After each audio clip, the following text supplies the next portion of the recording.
Okay, so hearing is the next requirements under all the ultra partum. Okay, hearing basically there is no specific or fixed hearing procedure. Okay, that must be followed by the authorities. Okay, so dia tak adalah standard procedure. So it can be one of the following. For example, you may have an oral hearing, written representation, consultation, interview, dialogue, and others. Okay, whether the hearing should be conducted orally or in writing depends on the facts of each case.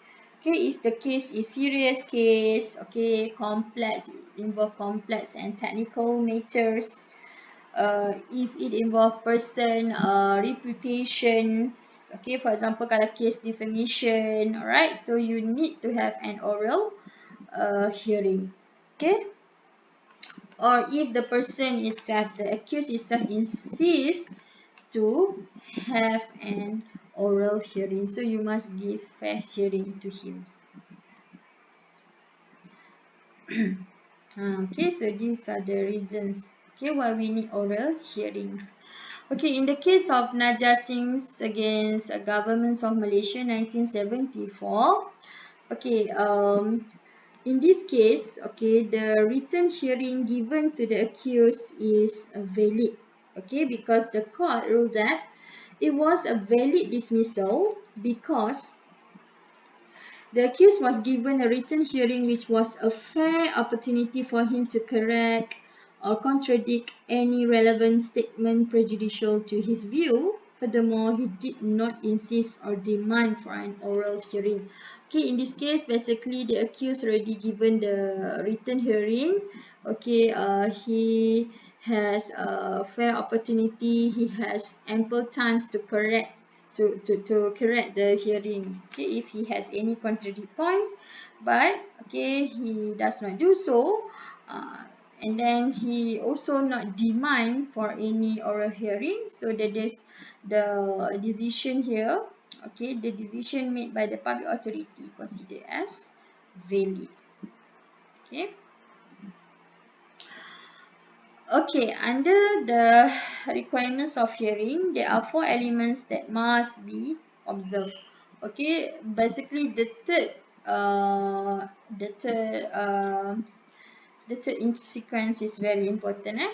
Okay, first element is the disclosure of all informations, evidence or material which the authority wishes to use against the individual concerned in arriving at its decision.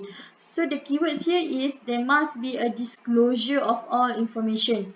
Okay, at the hearing, at the trial, the authority must provide all information, must provide all evidence, material to the accused.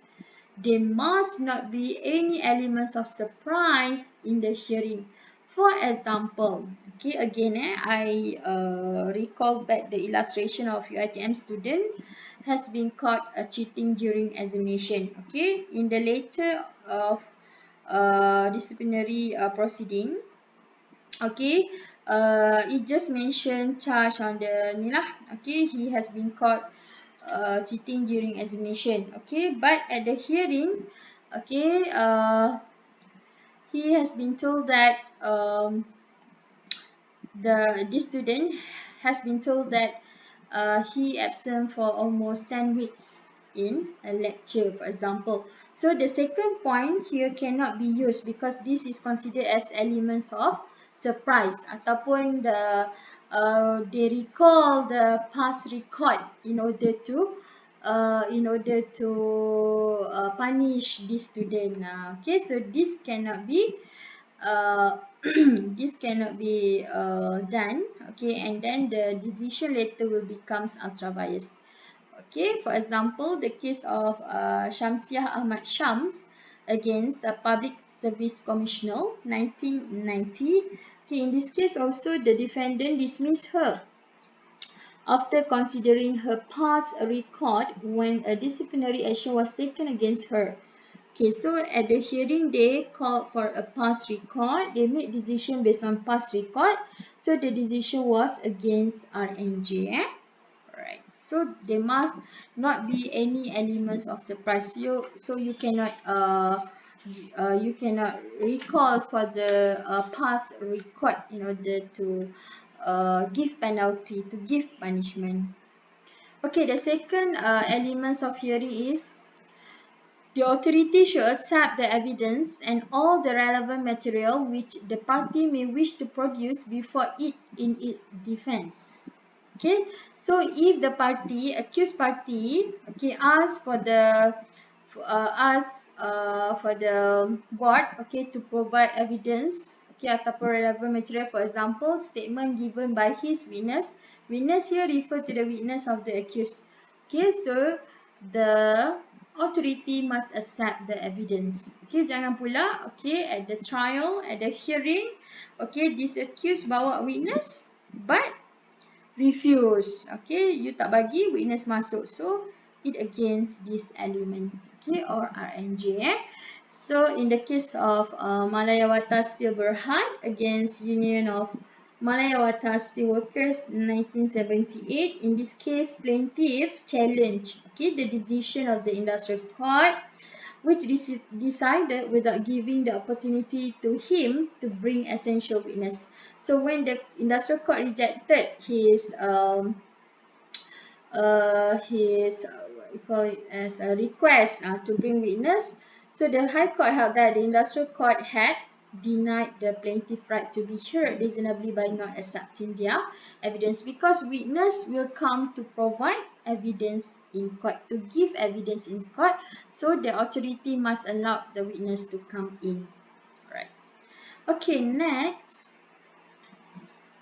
elements is the authority should give the party concerned an opportunity to rebut the material against him. This can be done through giving the accused the chance to cross-examine the administrative witnesses, or and to be represented by a lawyer or counsel. Okay, so at the hearing, okay, the accused party must have an opportunity to cross-examine the administrator's witnesses. Okay, kalau administrator bawa witness, so the accused party can ask question, can cross-examine the administrator's witness. Okay, and he can be represented by a lawyer or counsel. Okay, so kalau UiTM disciplinary board, student can be represented by a staff. Okay, by staff UiTM staff. For example, okay, you nak appoint any law lecturer to be your lawyer or counsel, but you are not allowed to appoint lawyer outside. Okay. So the case here is Rubber Flats Sdn Bhd against Cargill Malaysia Sdn Bhd 2005. Okay, in this case it's about the plaintiff sought to set aside an arbitration award by a tribunal on the grounds of misconduct. Okay, they argued that they did not get the chance to cross-examine the respondent and their witnesses. Okay, but High Court held that there was no breach of RNJ in this case because the dispute between parties were decided based on written submissions and the documents adduced by the parties. Okay, so no issue of cross-examination will arise here since there was no witness called by the respondent. So in this case tak ada pun witness, so dia tak boleh argue kata that he has no opportunity to call for a witness. Okay, to cross-examine the witness. Okay, and remember this is the witness of administrator, not the witness of accused. And the last element, this is not really important under the elements of hearing. Okay, because this is depends on the case. Okay, the authority may be obliged to give a reason for decision made, so that is possible to determine whether the authority has acted within the provisions of the law or not. Sometimes, okay, the law require you to give a reason for decision, but it does not become mandatory yet. Okay, so you may refer to the case of Brin against AU 1971. Okay, so still the natural justice has not yet been extended to comprise a reasoned decision. Okay, so the important things to be remember here for the elements of hearings. Okay, um, the three elements just now. Okay, the three elements. Okay, continue with the next video.